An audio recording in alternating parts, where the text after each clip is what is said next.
So this next discussion that we're going to have is called Vision 2020. Think fashion, think forward, think fashion, think forward. What are the key drivers? Fashion is one business where it pays to think forward. In fact, when you look around at most successful names in the industry, be it fashion icons like Donna Karan, Giorgio Armani, Calvin Klein, Tommy Hilfiger, Burberry, Abercrombie and Fitch, the one common factor behind their success is that they all think fashion forward.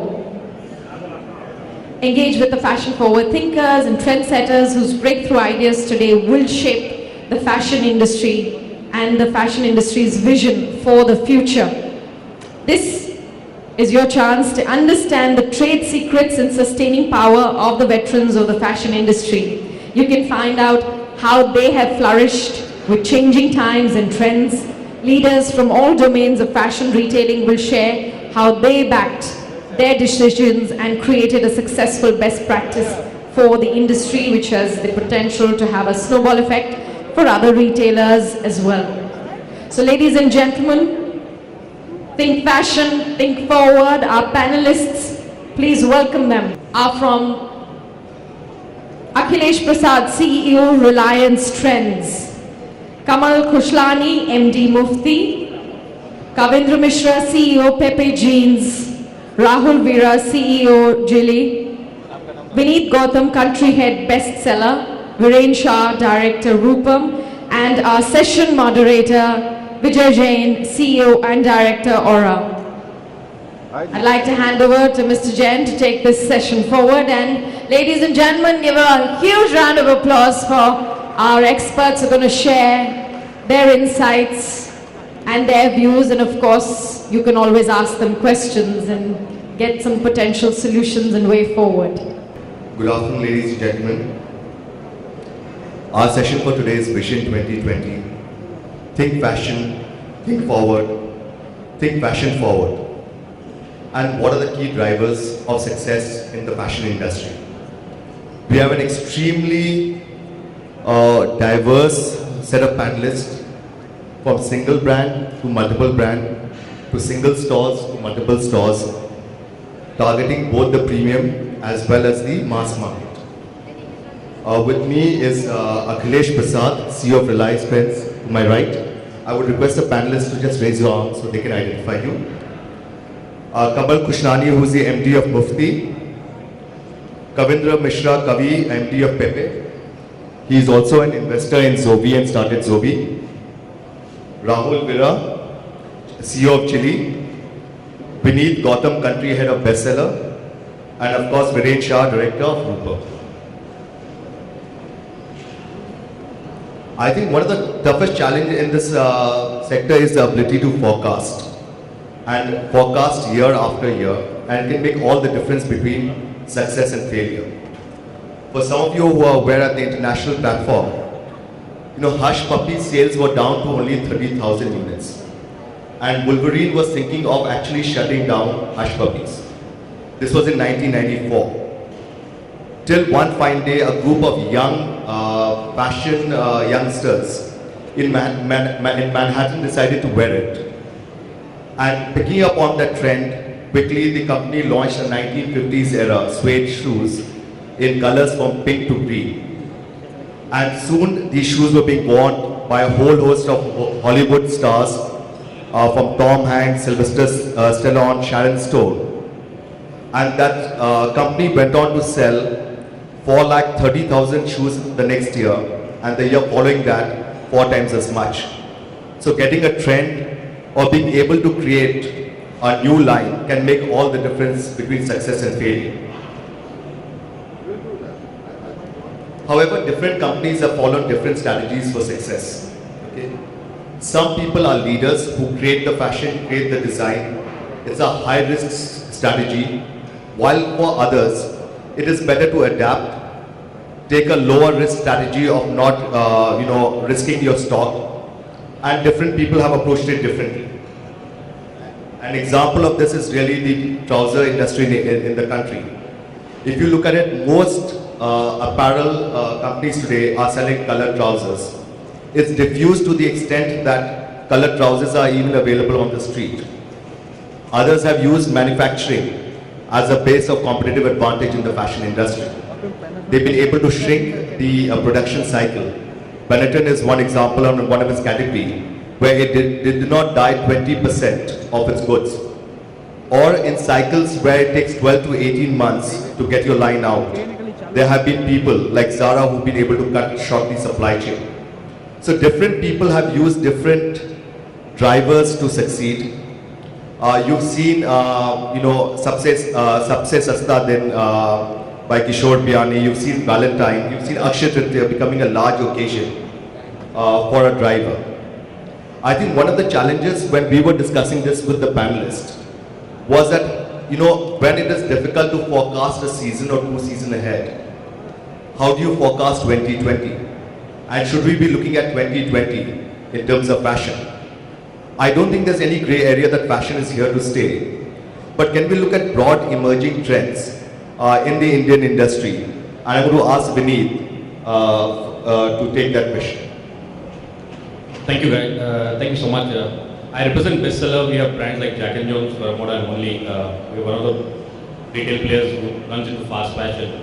And as he said, color pants, which I think in spring 13 was all over the stores, everywhere. We did it in spring 12. So we did take the risk. Obviously the risk came with a lot of issues internally. But we did take the risk because that's what stands us out of being a fast fashion retailer. 2020, I don't know how what the trend in fashion will be, but we're broadly looking at major change in the way customers are buying in India. Few years back, colored pants for men was a complete no. Today we have pink, red, green, yellows, it's all in. So it's changing. We are also seeing women's wear as a category changing to a lot. A lot of women are becoming much more fitter. We're seeing emerging trend. We just did a little bit of research and we found that a lot of mother and daughters today buy together. Okay, so the daughter is about 14 and the mother is around 35, 38, and they are buying together and the daughter is the role model. So if the daughter is the role model and that's what the mother is looking at, it's a trend which we can't even actually forecast. You can only know what happens post. So are we ready for it? Are we able to create your stores, your product lines, your categories accordingly? Is something which we really need to deep dive. I think a lot of research is required and a lot of risk taking is required. As he said, different brands have different models. Some will like to play it safe, some will like to take higher risk. Higher risk will also come with higher discounts, lower margins. But I think that's a model that will run. And we are seeing big change in customers' buying behavior in this country. Tier 2, Tier 3 markets like Lucknow, Jalandhar, Vijayawada, Guntur. I could not have imagined Bermuda selling in Guntur. Okay, we're opening a shop in Guntur next month. That's what customer is demanding. So if that is where the customer is reaching, if we are not able to forecast it and we are not able to adapt, I don't think we'll be in the business of fashion anymore. Getting into Tier 1 and Tier 2 cities, I'd like to ask Akhilesh, is fashion an urban phenomenon? Because what we've been seeing is that we've been hearing different reports in terms of how prevalent is it, are we seeing different designs? And it would give us just a sense of how widely prevalent you are in the country today, the number of stores, how many cities, and what's your experience of urban versus rural? No, I don't think it's a story of urban India or rural India. I think it's a story of young India. The other panelists just mentioned that he opened a counter in Guntur. He's surprised that he can sell fashion in Guntur. I just want to tell you, we have opened 2 stores of around 15,000 square feet each in Guntur. The first was not able to meet the demand. That gives you an idea of the kind of demand which exists in this town. What has happened over the last, I think, 10 to 15 years is that we've seen a digital revolution. And in telecom industry, we had used a term called death of distance. If all of us were to think back 20 years, 25 years, when we were 20 years old, there was a distinct time lag between fashion coming from the streets of London into Delhi, and then from Delhi moving into Bareilly. Today, I think depth of distance has ensured that this time lag doesn't exist at all. A movie released today is simultaneously released on hundreds of screens nationally. So what the film stars are wearing in that movie is a rage in Bombay, and the same day it's a rage in Tinsukia. Are you able to cater to that demand? So this is essentially about being able to service these centers. Do you have to have the scale to meet the demand of these centers? Do you have the complexity in your planning to cater to these centers? Do you have the ability in your distribution and logistics to be able to replenish a store in Guntur, Tinsukia, Bareilly, Bhuj? Where have you every alternate day? If you can, then you can cater to this demand. See, what is common is only the young. It's the young who are fit and are able to carry off fashion. We have young presence throughout India is a young country, 24, 25 years of age. The depth of distance, the closure of the digital divide has ensured that awareness moves fast. Can you cater to it? So today we service more than 80 cities. By the end of this financial year, we'll cater more than 90 cities. By next year, probably 110 to 120 cities. And we have appetite for more. We have found demand for fashion wherever we have gone. Of course, there are certain regional preferences, as in it may be difficult to sell sleeveless somewhere. It might be difficult to sell plunging neckline somewhere. But fashion is demanded everywhere. You have to be able to cater to that. And fashion is not only about silhouette, it's also about colors, it's about prints. So, I think if India has changed, possibly in the next 5 years, you're going to see more change than you have seen in the last 25 years, especially in the area of fashion.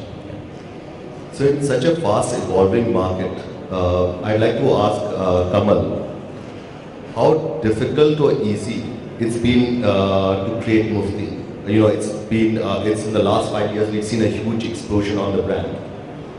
You've opted for multiple channels of distribution, and the fact that you're a single brand store. So what was the success factor for the brand to gain prominence, keeping fashion in mind? Well, to say it's been easy, I have just one simple saying: it takes 20 years of hard work to be an overnight success. So it's as easy as that. Once you put in the number of years that you have to put in to build your platform. Mufti as a brand was always started as progressive fashion as compared to what other brands had to offer in the peer group. With that, we stuck to that. We always had a good product at a good price, and we built our platform. And somewhere in 2008, in 2006, we stepped into retail and took the bull by the horn, so to say. And today we have more than 200 stores. We have 204 stores available in 87 cities, and shoulder to shoulder with top brands coming from out of India as well.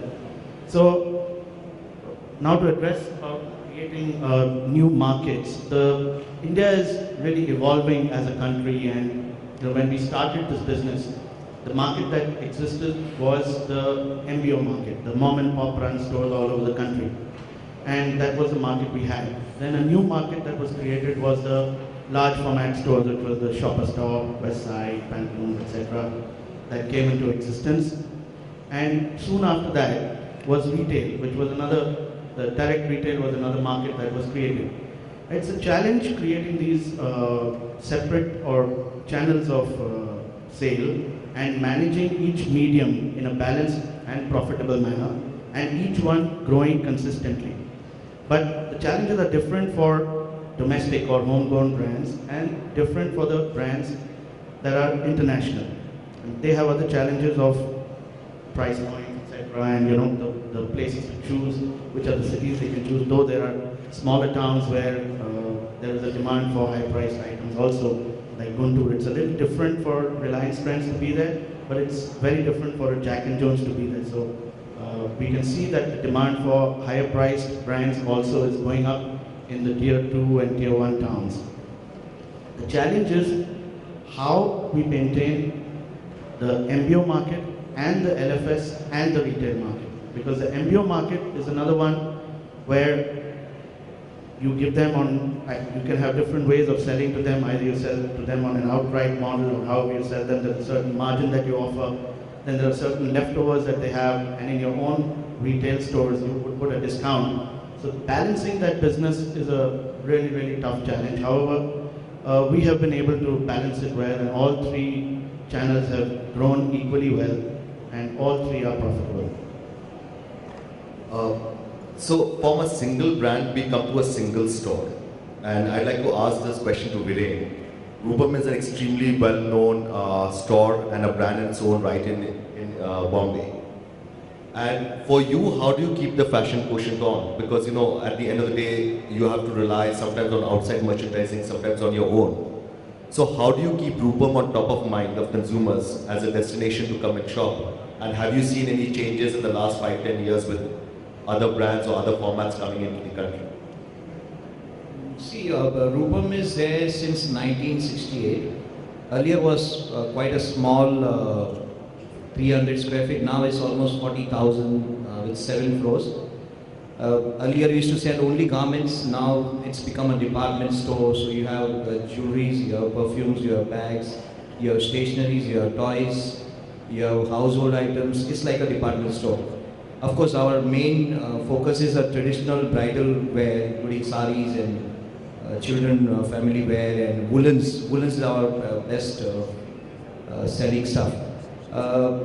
To be with the fashion, it is not difficult for us because we choose which brand to keep.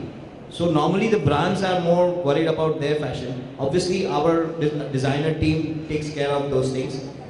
Looking at the exclusive stuff, we have our in-house design team, which creates a sample for the wedding trousseaux and all those things. We take the orders, customers' orders for the wedding. So those sectors, we have a special designer team which works on it. Like we had Rocky S started his career with us. Then Nita Lulla, Devdas costumes all were made at our store at Rupam, in our factory. So I guess to be with the fashion is not difficult for us because we buy from the different brands and they are into they see what is the trend and accordingly we select. To keep a tab, our designer team creates a sample and sells it. So as far as the fashion is concerned, we know, but in our case it's little different. Where whatever we sell, it's a fashion for the customer. Our customer comes to Rupam thinking that we are getting a latest fashion. So normally other places people have something in their mind before going to the shop. In our place, people think that whatever they sell is going to be a new things and latest. So that is a advantage we have in our store. So some stores, some brands are akin to fashion. But the challenge really is there a difference between online and offline? And is there a difference on how they respond? I'd like to ask this question to Kavi, who's also started Zovi, and he's the CEO of country head of Pepe today. But I would want to ask you on your Zovi experience first, to say that is online and offline playing a role? And what role is the vendor playing? So is the emergence of trend really from the consumer perspective, or can a vendor be also a guide to this entire area and focus of fashion? Okay. Hi everyone. I think it's a great question. But just to, the thing is why we want to discuss this particular topic. I think the fundamental thing is that in an industry which is as dynamic as fashion, as fashion, apparel or lifestyle, how do you predict for 2020? A very similar question was asked to Dr. Ramcharan. Dr. Ramcharan is one of the biggest and the most respected thinkers. That what do you think is changing the consumer mindset? And the answer which he gave, he obviously had 5 different things which are important, which is changing the life, the way each of us live. One of the most, or the point which he harped on most was technology, right? So technology is something which is affecting the mind of consumer the most. So if it is affecting the mind of you and us, obviously it will affect our channel, the industry in which we work in. Zoe, when we started, it was from zero. Zoe.com is a site which sells its own products. We started with I think 2 shirts on a site.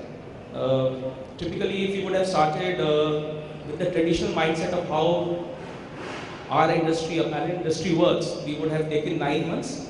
So I quit my job in Benetton in the month of July 4th. We started Zoe on 6th of July with 2 shirts on our site.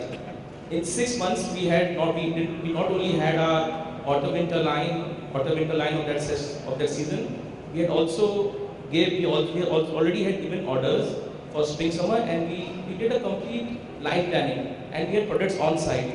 Now, how did that happen? That happened by questioning each and every particular thing in the way in which the traditional or the offline retail is set up. And what are those things? One is the use of technology. Be co-creating with your vendors. So vendors are also a source of style for you. Cutting down the supply chain timelines drastically. Instead of a 16-month or instead of a 6-month cycle or a 9-month cycle where, for example, Pepe also works in, we were working to find bestsellers in a 15-day. We had a 15-day cycle, design to cart. Cart is selling online. From design to production to cart was 15 days. That was the technology which we used. We used, obviously, we were entrepreneurs, so we didn't go by the normal thing, right? We were trying to figure out things, how to make things work, how to work fast. But I think there are good lessons there. We need to use technology in our supply chain much more efficiently, even if it's an offline brand. Second is about consumers. Do we know our consumers well in an offline industry? What are the typical cycles? You're predicting for something which will happen after 9 months. The merchandise reaches the store. There is a complexity of channels. There is a multi-brand, there is a lifestyle, there are shoppers, there are own stores. You get a trend. What do you do about it? You wait for another 3 to 4 months to put those trends in the next season. No, I think the important thing is that we should use the experience of technology, use analytics to ensure that we move pretty fast, right? Third is things like your consumer promos. All of us have end of season sales, we have Valentine's Day offer, we have all kinds of offers. But do we really know that doing this kind of offer? Or what is the productivity of it? And online gives you that kind of a speed. You put something on the net, in 2 hours you will come to know whether this particular design works or not, whether this offer is working or not. So I think somewhere, in my sense, we need to marry these 2 things well. We need to use this channel because consumers are moving towards online. Consumers are using technology in a big way. The question which we as a panel need to answer is that how do we marry the use of technology in a very traditional industry to the apparel? So if technology is disruptive and supply chains is requiring quicker response to market, the other issue is that can you create a category or can you create an occasion to sell more products? And I'd like to ask this question to Rahul of Ginny, is that what we've seen in the jewelry category, that there are multiple occasions, and if you could share of what would you do to extend a category, because we've seen Valentine, we've seen Mother's Day, Father's Day. So in the jewelry category, is there something specific you've been able to address, and how difficult or challenging was it? Well, a typical Indian jewelry buying behavior or a cycle, if we look at it, it's very simple that I have a wedding in my house, I need to buy jewelry, I have some extra money with me which I need to invest, so I'll end up buying some jewelry and which remains as an investment. Or apart from that day, there's some special occasion which is like a wedding anniversary, I need to buy some jewelry. Now that limits a typical jewelry purchase on a normal basis. So how do you create more consumption? Various things that have been done in the past and are actually being worked on more stronger. One of them, which was I would like to highlight, is Akshaya Tritiya, which we were discussing earlier. Akshaya Tritiya was typically a good occasion to buy jewelry in South. In last few years, with various marketing and promotion activities done by World Council, by brands like us, by Platinum, the consumption of jewelry has moved not only from South but North, East, West. Okay, every part of India has started consuming on Akshaya Tritiya because that's the way the whole demand and the idea of buying jewelry on that particular day has come in. Apart from that, created various, I adopted some from Western world, which is Valentine's Day. Chile has been associated with Valentine's Day since 1994, 95 onwards. I mean, we were pioneers in building, apart from Archie's in those days, trying to sell cards. So Valentine's Day, Akshaya Tritiya, then you have, Mother's Day, Father's Day. These are a lot of concepts that have been created. Apart from that, I don't know how many people know, but there is something called Guru Pushan Nakshatra. Okay, now this is typically as per Hindu traditional calendar. That has become a day where you can buy jewelry again. So, you will see a lot of ads coming from dwellers, from brands like us saying that this is a good day to buy jewelry. Now, these are various days, events, occasions over a period of time that have been created to create more consumption and therefore driving business. Yeah. So, if occasions can be one of the is a key driver, the question is, can location be a driver for fashion and growth? If you see prevalence of apparel in the country today, you have a lot of export rejects which are available today on Janpat in Delhi and Fashion Street in Bombay. You've heard about how technology is enabling a lot of consumers to buy ready-made fashion very quickly online, and I don't have to wait. The issue is that, can location be a key driver in the fashion space? And Vineet, what's your experience on that? I think retail, whether it's fashion, whether it's technology or whatever we retail, location is the most important. It's about how a customer can reach you. So we currently retail out of 200 locations on our exclusive stores, which we've done in about 5 years. But our focus has been we want the best location, whether it's the high street, whether it's you see our Linking Road store, or you see our stores in South X, or you see in Nagar, whether go to a shopping mall, whether it's Palladium, Delhi, or wherever. It is the location. And I think a lot of us look at rental, it's at 120, if I move 10 meters down or half a kilometer down, I'll be able to get it at 80 rupees. Actually, our business also drops more than that proportion. It is the location. And it works everywhere, whether it's a tier 2 shopping mall. I know we have challenges with brands being available at Fashion Street and Janpat and all, but I think a customer who understands the brand, who wants to have the experience of the brand, will definitely come to the location. That is where approachability is the most key. I think so. Location. That's what I say. So while he's spoken about location and BIC disruptive technology, his point is that the brand matters. And the question which I would like to ask Kamal and Vineet, and then Akhilesh, I'm going to take your view as well, is there a different perception towards Indian brands and foreign brands? And what are the challenges? So do you see consumers moving from one brand to the other? And to share an example, is that in the domestic airport in Delhi, when Starbucks came, within the first month, it was able to do almost 70% more than the rival Indian brand.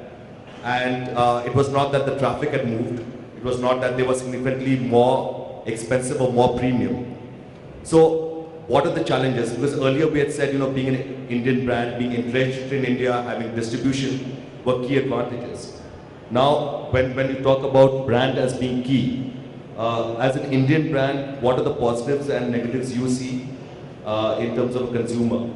And then I'm going to ask that to Vineet, and then again to Akhilesh in terms of a more mass market.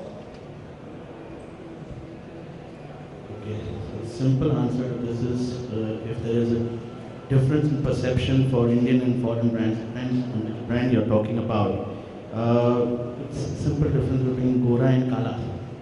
So obviously there's a difference in perception, but that's also because those brands have existed for many, many more years as compared to what we have when we grow as old. And if we conduct our business the way some of those brands that have done well globally have, then I'm sure we will be equally respected. But the thing is that you still need to choose your position right. You have to decide in which segment of the market you want to be. Because even when you look at global brands, you've got everything right from Diesel to Jack and Jones in the middle, and then coming down to retail brands like Zara, H&M, Uniqlo, and so many brands. They're all at different price points. So, of course, like I said earlier, the challenges faced by both brands are a little different. Indian brands have an advantage only to that extent of knowing the market. But otherwise, there are big challenges for homegrown brands because we are small brands, we are still younger, we are learning a lot every day, and the other brands have a lot of history, so they have a lot of data, they have a lot of experience. Maybe not on in the Indian market, but it will take a few years for them to get that experience. So there's a lot more that we have to learn and we have to change in terms of, because you have to metamorphosize from a smaller organization to an organized professional organization which is run like an institution and not run like an owner-driven business. And most entrepreneurs in India have run businesses from scratch and then have grown them, and therefore also we've seen quite a few failures because handling a different scale requires a different set of skills as compared to startup of a business that requires a different set of skills. So we entrepreneurs have skills that are very good for startups and taking them to a particular level. Then after that, the challenge is where we have to be open to learn and understand what's the new set of skills that's going to be required to go to the next level and get the right kind of people in and grow your business to that level. So, Vineet, before I come to you, I'd like to ask Kavi this question. Is that he said that while the challenges were of course that you're small and take time to establish, I think one of his points was that you can respond quicker to the market being in India. And as Pepe, how much Indianization or how much regionalization are you considering in your brands? And as do you see in the parallel industry people quick to respond if you're an international brand? Okay, so to answer your query, our origin, and Pepe is an interesting case study because this is an international brand started by Indians in 1973. There were three Shah brothers who started this. So it's an international Indian brand in that sense, right? It's a brand which, heritage of which comes from Indianness. We do have a very strong design input from our parents in Spain. So for our denims and for a lot of our lines, we do take inspiration from there. We take products, silhouette styles from there. But to cater to Indian market, because we also cater to around 700 MBOs, we are there in more than 100 cities, we have got more than 200 stores. And internationally, certain lines like, for example, men's woven shirts are not that strong. So you will find that in our case, a lot of the design elements, a lot of those elements are done here within the brand DNA. So that is how we respond. But this also gives us the flexibility to be able to respond to the market well. There are other brands which might not be able to respond to the Indianness as much as in our case, because our brand understands that if you are servicing the entire country to a wide distribution channel, you need to give that flexibility to the Indian team. So I think that way it helps us really well. So, Vineet, two questions for you on this. One is from his point of view, is the need to Indianize the brand or take inspiration from what the Indian consumer wants. And second issue is really the value proposition. Do you see that as a challenge either in the urban or the rural areas? First, I'd like to say something on the brand. I think having a brand image about being international definitely is important. But I think we had the same challenge which maybe Mufti had, because our brands were literally not known. We are very Scandinavian brands. We did not have the histories like Pepe and Levi's of the world. But I think what we could do in about 5 years, I think other brands have taken 20 years to do it. So it's also about what you said right to do. What's your focus? What's your goal? How are you going to achieve? What are the kind of investments you're making in the brand? And how are you placing the brand right? Okay. So I think today we retail out of 400 locations. It's not been an easy journey. But I think our goal was right. we knew what we wanted to do. It obviously has come to at a cost. But I think on the overall long-term view, it was important for us to place the brand right. So having an international brand helps, but I think it can still be done despite being Indian. I understand where you're coming from, Kamal, but yeah, it is possible to do what you want to do. On the product side, I think our DNA is to bring international fashion to India at the fastest time. And that is what we are set here to do. If we want to do what others are doing, then customers do not want to come to me. There are many other brands that they want to go. So I will give them international fashion at affordable price. That's how much it's simple. So we will do whatever it takes to bring that fashion in. It is risk. It's not that we don't react to market. We definitely react to market. If you look at our collections globally, it's very Scandinavian. So black, blue, grey. It's tough to find a fourth color. So it's not that we don't add colors when we require it. We definitely add. It's not that we don't change the silhouettes, the fits, because it's very, very different though. We have an advantage being European brand that the fits of Indian are very, very similar. But in India, long armholes are just a no. So you will have to customize that for the country without forgetting, which he rightly said, being in the DNA of the brand. It is very, very important. If I start doing what he does and he starts doing what I do, then I think we are in no game in this country. The last question I'm going to ask Akhilesh before we open it up. In the mass market, Akhilesh, is this entire hullabaloo about brands all humbug? At the end of the day, there's a great value proposition from our customer. If you look at Indian brands, big ones, small ones, actually all of them are quite small. The market is large. There's a huge scope for building brands in India. Now, having said that, I think we are nowhere near saturation. There are brands with different personalities which can be built. I think the market is waiting for it. However, we must keep the realities of the Indian market in mind. Right? There's a digital revolution which has gone ahead of the prosperity of this country.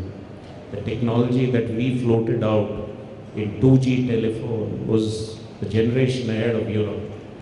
And now when we roll out 4G, we'll be well ahead of the rest of the world in this technology. So the information age in India is first world.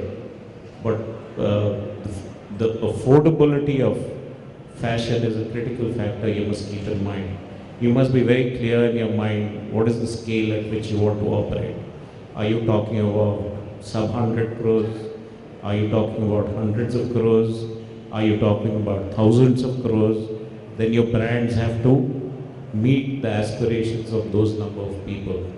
But what is clear in the world, anywhere in the world, that the commanding heights of this fashion industry is owned by the value fashion brands. And it's the value fashion brands which will create the scale and take it to the masses.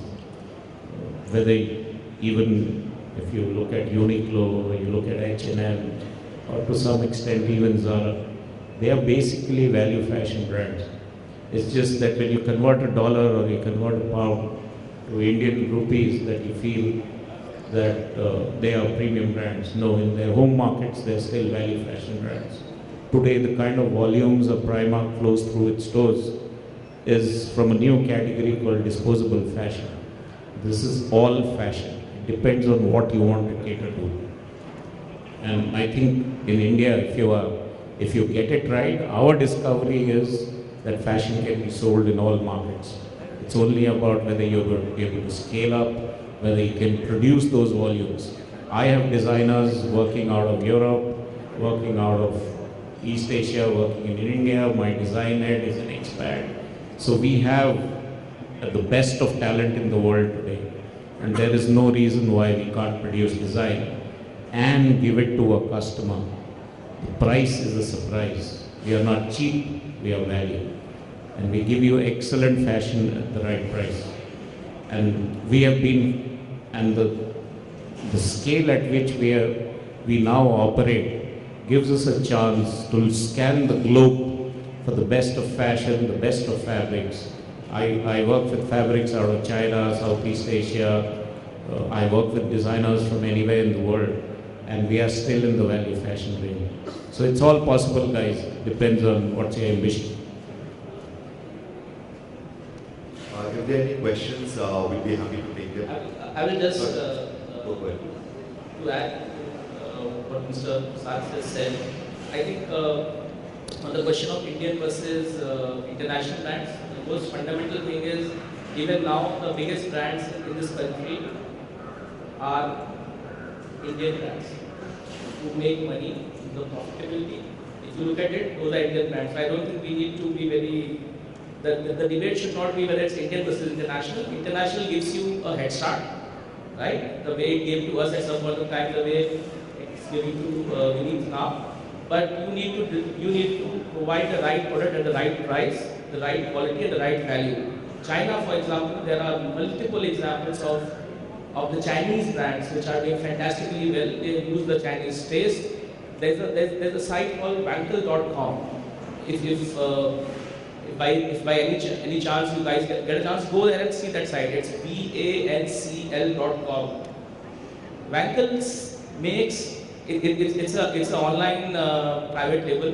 It sells 2.5 lakh pieces a day. 2.5 lakh pieces a day, and this is the time when I met the owner, I think a year back. This is all Chinese. The inspiration, if you see the merchandise, it is based on Chinese thing. It is based on the Chinese body type, the pricing, all value pricing. So I think there is enough scope for everyone to do well, international or India. Depends upon whether you can provide that value to the consumer. Now we'll take question answers if there are any questions. You can direct them to panelists or you can leave it open-ended. In the meantime, while we're waiting for a question, Rahul, I'd like to ask you a question. Is that if you're well established as a name in terms of trends, in terms of acceptance of a consumer, like you've done in the jewelry category, how difficult was it for you to move into a new category like apparel? Well, it wasn't that difficult because you already have a large consumer base. The brand acceptance is already in place, and we did not just move it because one fine day we said, okay, chalo apparel mein jaate hain. We didn't do it that way. While doing our research, not in particular to look at that what are the other categories we can expand. One of the things out of research was that the customer is ready to look at other product offerings from Jilly as a brand because the trust element, which is very critical in jewelry, was already established, and their comfort level in buying more products of different kinds from Jilly is in acceptance. That's where we looked at what are the other categories we can move in, and apparel was one of them. We are also expanding in accessories and timer in time to come. So it wasn't that difficult. However, you have to get your maths right. You just can't, take it for granted, saying that okay, Jilly is known and people are buying jewelry, so apparel will also be bought just like that. One of the things which I wanted to add was that typically, this was a question put to me while I was entering the fair. You are a jewelry guy. What are you doing in an apparel fashion forum? So I said, Jilly is basically contemporary fashion in jewelry. We are not typical wedding jewelry and we are not typical couture jewelry. So because we are in that space, for us to move into apparel was easier. So in terms of design, in terms of following the fashion trends, it's much easier. Yes, please go ahead. Where tier 2 markets are concerned, I just want to know what are the few critical factors that one looks at when entering into a new market. Typically, when apparel is concerned, there are models, etc. But what does one actually look at where parameters are concerned? You're talking about entering into a new market as specifically a store? tier 2 stores. As a store. Would anybody like to take that question? You could have asked me that in the office also, but I'll answer it for the benefit of other people. I think it's the size of the market and is the customer ready and what is the critical volume can you churn out from a store. Okay, it depends what kind of store I open because like I said it earlier, for us opening a store in Guntur is just next to impossible because we'll not be able to turn the volume, but we shop far easier. Wherein he has two 15,000 square foot stores from Guntur because the kind of segment they address is available at the price which they are retailing. So it's about market size, and as he said, fashion is selling everywhere. So it's not the fashion quotient, but it's the critical mass of consumer in your segment of the customer. Is it available or not? So I think both mindset as well as potential are both critical. For example, in the jewelry category, brands like Aura will never succeed in Zaveri Bazaar because there's a mindset saying that, I want to buy it as a commodity. So this in the same city or the same state, you might decide to put or not put based on the potential and the psychographics of your consumer. I forgot to say, it's also about the location. Maybe Kanpur would have not have been our horizon until unless we figure out there's a shopping mall coming in. Or same is for Vijayawada. We would not have gone to a high street in Vijayawada. But now there's a shopping mall coming in. We knew the customers were there, but we're not ready with the location. So we just found the location now, and so it's easier to get it. You want to answer? Hi. So I wanted to ask a question that's something like online versus offline. A lot of these online websites now have quite a bit of information regarding users, and they obviously use that information to target and recommend particular things to the users that come and visit those stores. But with the growth of technology in the country, with 4G coming very soon, do you think something similar can be done inside brick and mortar retail stores? So I think the question is why not?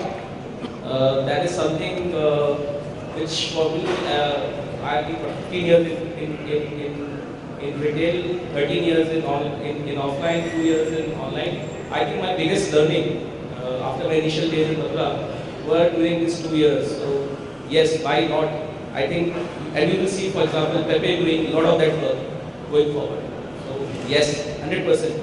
It would be there. So we are going to be after our consumer in a positive way, and we are going to understand what is he in shopping. We are going to drop those cookies, understand his shopping behavior, and we are going to get benefited from him. So I think for us, that's a very, very important tool going in future. I think technology also exists. It's also about us opening up to the horizon of technology.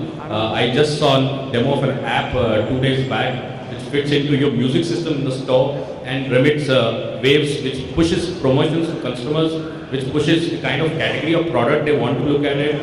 We did try a promotion with Airtel in one of the shopping malls where they were pushing traffic over stores. So I think the technology is available. It's only about us opening our eyes and say, yes, the technology can really help. So that's about it. Are there any more questions? With that, I'd like to just sum up. I think, sorry. I've got a question that's related to a discussion we had in the morning with Mr. Nagesh. It's that we are, as an industry, what we are focusing to a customer. Our discounts are getting, our periods are getting bigger. Discounts are becoming bigger. As a brand, what are we going to propose to customer? Where are we trying to attract customer? On discounts, on the right product, but our marketing and our strategy and all the future is going towards more and more discount and trying to attract customer into more discounts. So are we heading to a fight on discounts or some other thing on product and product-based marketing or any other thing?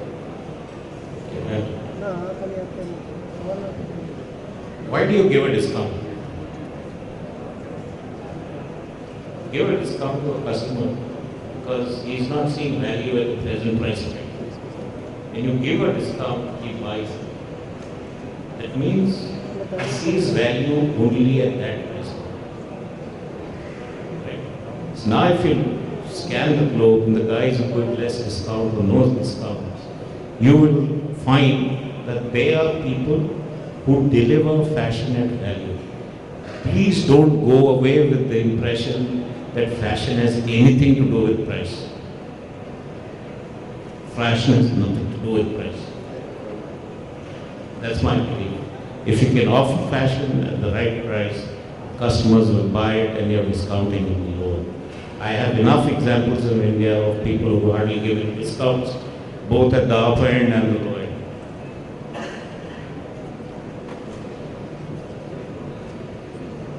I beg to differ on that one. So it's, of course, fashion doesn't have anything to do with price as a statement. It's not that it doesn't have anything to do with price. There's a cost involved in sourcing fashion. There's a cost involved in understanding fashion. So whatever is the right price that you decide or the market you choose is what's right for you. And that's the kind of price that you're going to be able to command.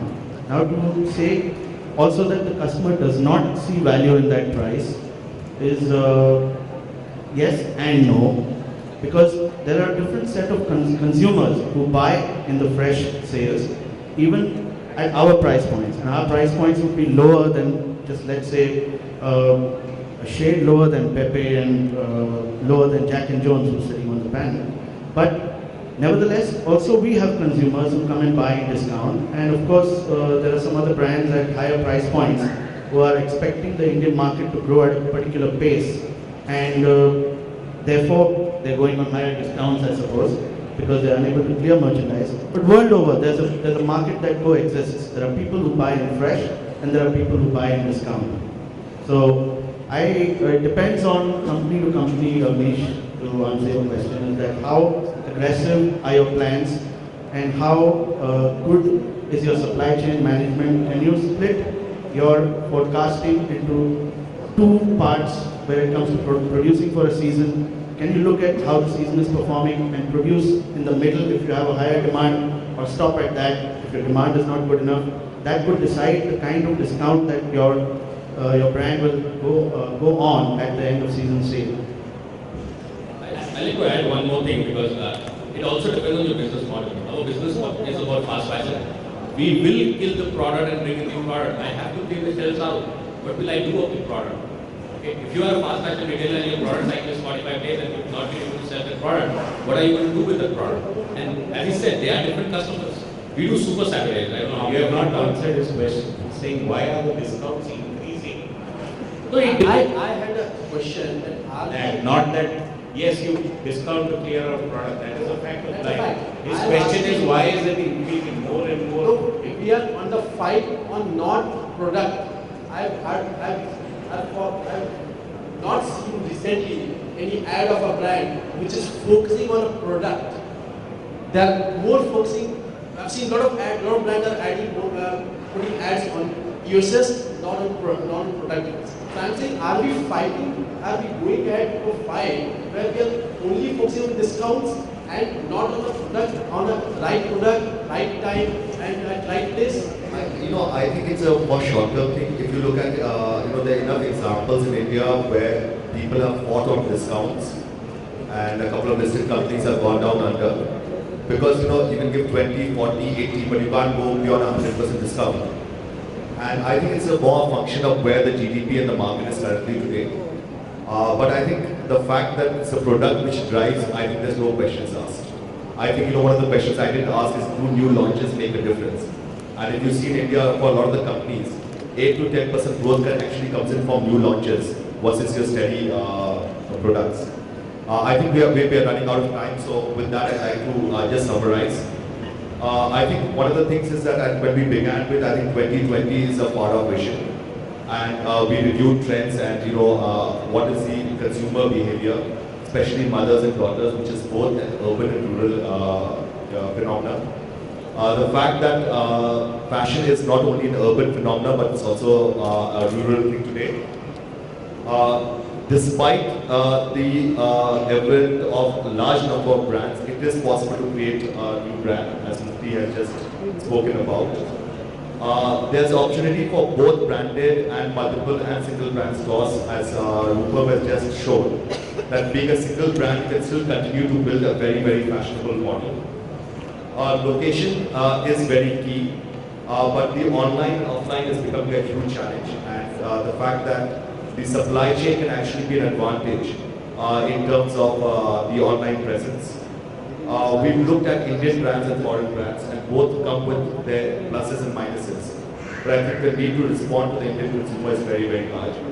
And we summed it up with the fact that at the end of the day, it's what the customer wants, and if it's available at the right price, like Akhilesh said, that will make all the difference. And it is possible to grow your category.